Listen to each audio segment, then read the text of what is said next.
이 시간에도 이승만 일대기를 연재한 유대일리 임복일 회장의 글, 이승만 건국사를 요약해서 소개해드리겠습니다. 이승만은 23세 언론인 시절에 왕정개혁과 강대국 추방운동을 시작했다. 이것이 이승만 작시 고목가 쌍학은 어투에 잘 나타나 있다. 1절. 슬프다 저 나무 다 늙었네. 병들고 썩어서 밤만 섰네. 심악한 비바람 이리저리 굽이쳐 몇백 년 큰 나무 오늘 위태. 2절. 원수의 따짝새 밑을 쪼네. 미혹한 저 새야 쪼지 마라. 쪼고 또 쪼다가 고목이 부러지면 내 처자 내 몸은 어디 의지. 3절. 버티세 저 고목을 뿌리만 굳박여 방근되면 세 가지 새 잎이 영화 봄되어 강근이 자란 후 풍우불에. 4절. 쏘아라 저 포수 따짝새를 원수의 저 밈을 남글 쪼아 비바람 도와 위망을 재촉하여 넘어지게 하니 어찌할꼬. 이 시는 124년 전 23세 선비 이승만이 순 한글로 쓴 작품으로 몇 군데 옛날 말을 현대어로 고친 것이다.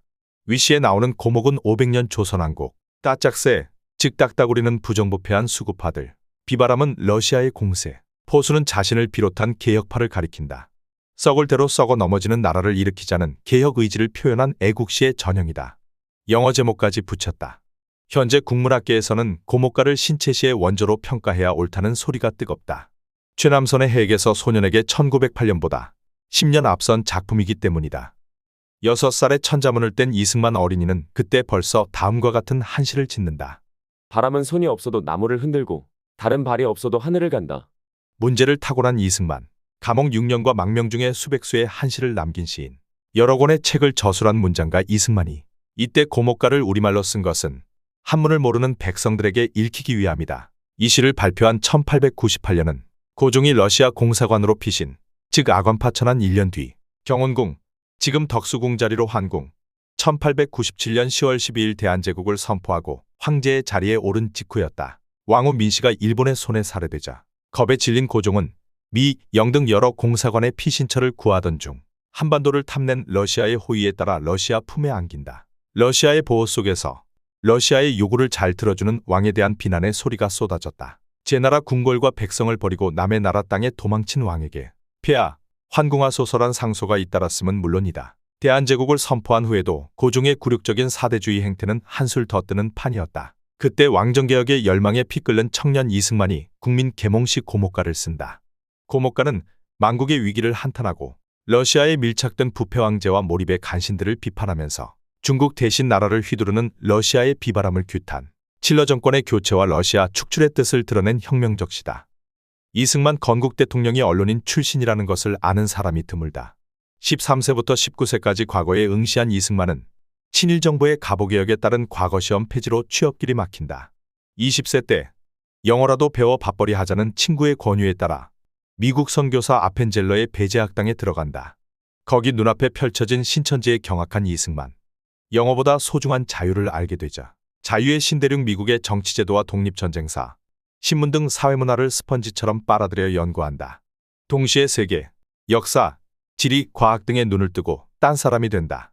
서재필이 미국으로 돌아간 다음 1898년 1월 1일 이승만은 협성회보를 창간하고 곧 일간지로 바꿔 1898년 4월 9일 매일신문을 창간한다. 한국인 최초의 민간일간지다. 4개월 후 8월 10일 또 하나의 일간지 제국신문을 창간한다. 이승만의 모든 신문들과 모든 글은 한글 전용이다. 반세기 후 대한민국 건국 대통령이 되어 문맹퇴치를 성공시킨 그 한글 전용이다. 협성회보에서 러시아의 부산 영도 조차 문제를 규탄한 논설 투쟁을 벌였고 잇따라 매일신문에서 고종이 러시아, 프랑스 등과 국토화량 이권을 거래한 미략을 폭로하여 국제문제를 일으킨다. 결과는 고종과 러시아의 굴복이었다. 독립협회의 거리정치 집회 만민공동회의 인기 스타 이승만은 자신의 신문들과 정치 시위를 입체적으로 활용 계몽과 왕정혁파 투쟁을 병행한다. 특히 일본인 신문 한성신보와 끊임없이 벌인 지면 논쟁은 국내 일본 경찰과 상인들의 횡포를 고발한 독립 캠페인의 백미 중 하나였다. 왕정혁파를 주장하다 1899년 1월 한성 감옥에 갇힌 뒤 몰래 글을 써서 감옥 밖으로 전달, 제국신문, 신학월보 등의 수백 편의 논설을 게재한다. 내용은 모두 왕정과 국정개혁, 입헌 군주제, 기독교 교육 등인데 성탄절을 공휴일로 지내자는 칼럼도 있다. 이승만은 투옥 직후 참혹한 고문을 받던 중에 성령을 받아 기독교로 회심한 바, 기독교정신 교육만이 자유 독립의 기본이라는 국가 교육 철학은 이때부터 죽는 날까지 불굴의 신념이 된다. 1904년 2월 러일 전쟁이 터지자 옥중져서 독립정신을 저술한다. 한문을 좀 안다는 사람들은 거의 다 썩었고 나쁜 물이 들어 희망이 없으므로 백성들의 힘만이 독립의 원천이기에 순한글로 썼다고 이승만은 머리말에 강조한다. 뒷날 미국 뉴아크 후 1910년에야 LA에서 처음 출간된 이 책은 대한민국 건국의 설계도라 불릴 만큼 독립운동가들의 필독서가 되었고 일본 당국은 판매 금지 압수를 계속하였다. 이승만은 1912년 일본 총독부가 조작한 백오인 사건 주모자로 몰려 미국으로 망명했다. 하와이에서 태평양 잡지와 태평양 주보를 잇따라 창간 독립운동의 무기로 삼았다. 여기에 유명한 공산당의 당부당 등 반공 논설을 여러 차례 반복 교민들의 교재가 된다. 일본은 반일분자 두목 이승만의 목에 30만 달러 현상금을 걸었다. 매일신문 창간 한 달 뒤 이승만은 충격적인 대특종을 터뜨려 세상을 놀라게 한다.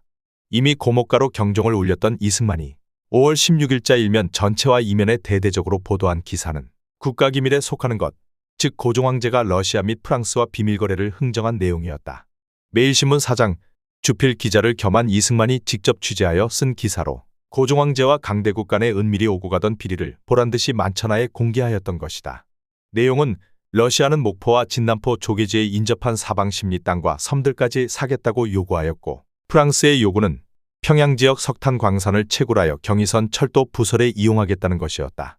2달 전 3월 러시아의 부산 저령도 조차 문제를 제기하였을 때 독립협회 청년 지도자 이승만은 규탄 논설을 다음과 같이 썼다. 땅을 아주 주는 것이 아니라 빌리는 것인 즉 관계치 않다고 하니 이는 전국을 다 빌려주어도 좋다는 말이라. 동맹제국을 다 같이 공평히 대하자면 삼천리 강산이 몇 조각이나 남겠는가. 이런 말을 들음에 치가 떨리고 기가 막혀 분한 마음을 억제할 수 없는지라. 참 대한시민의 피가 끓는 소문이라. 어찌 가만히 앉아 있으리요. 동포들은 일심으로 분발하여 속히 조치를 취할 도리를 생각하시오. 서울 외교가와 황궁은 발칵 뒤집혔다. 러시아 공사 마튜니는 즉시 공문을 대한제국 외교부로 보내 기밀 누설에 항의하며 재발 방지를 요구하고 프랑스 공사 플랑시도 관련자 처벌을 촉구했다.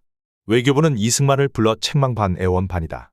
국가기밀을 퍼뜨려 황궁과 외국의 비난에 끼어 못 견디겠으니 어쩌면 좋으냐는 호소였다. 이승만의 대답은 명쾌하다. 외교부 대신이 외국 사람이 아니고 외교부가 외국 관청이 아니거늘 나라 일을 외국 영사와 몰래 의논하면서 우리 백성을 모르게 할 이유가 어디 있어? 이만한 일도 어렵다고 하면 외국 군사가 침노할 때는 어쩔 테요? 신문기사 때문에 나를 불러 이러시니 우리 신문이 우리나라 말고 외국을 도와주는 말을 해야 옳단 말이오. 그러면 뭐라고 답변하면 좋으냐고 묻는 관리들에게 이승만은 답변까지 일러준다. 신문기자나 대신들은 모두 대한 시민들인지라 내 나라를 위하여 하는 일이니 외국에 하지 말라고 간섭할 권리가 없다고 답하시오. 이러고서 외교부를 나온 이승만은 이때의 경과와 대화 내용까지 매일신문에 빠짐없이 게재하여 뿌린다. 이 사건은 한국 언론사상 최초로 일어난 국제 필화 사건이 된다. 국가 기밀과 국민의 알 권리 충돌 문제는 지금도 언론 자유의 핵심 쟁점이다. 그럼에도 불구하고 이 사건은 구시대 전제주의와 맞서 싸우는 개혁 청년 이승만의 현대적 언론 감각을 잘 보여주는 사례라 하겠다. 러시아 공사는 잇따라 새로운 항의를 제기한다.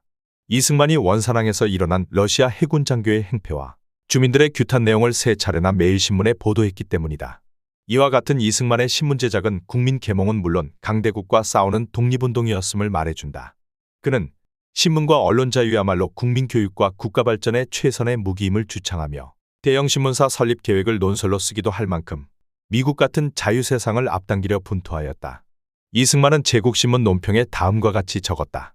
외국 공영사도 이종이 조각을 군사 몇만 명보다 두려워하니 이승만이 말한 이종이 조각은 신문을 뜻한다. 공방을 거듭하던 국제필화 사건은 이승만과 독립협회의 승리로 끝난다. 고종황제와 외교부, 러시아 및 프랑스도 두 손을 들고 계획을 철회하는 수밖에 없었다. 1898년 독립협회의 만민공동의 거리 집회와 청년 언론인 이승만의 신문동원 합작투쟁은 대한제국의 부동항을 확보하려는 러시아의 영토적 야심에 결정적인 제동을 걸었다. 이에 3월서 5월까지 거둔 성공은 다음과 같다. 고종이 들여온 러시아 재정고문과 군사교관을 철수하게 만들었고 부산 저령도의 조차 요구도 철회시켰으며 개업 한 달도 안 된 한러은행까지 문을 닫아야 했다. 23세 언론인 이승만은 알고 있었을까? 청년 시절 러시아와의 이런 싸움이 90평생 소련 스탈린과의 전쟁이 될 줄을. 그것은 운명일까? 행운일까? 이승만의 운명이여 대한민국의 행운이다.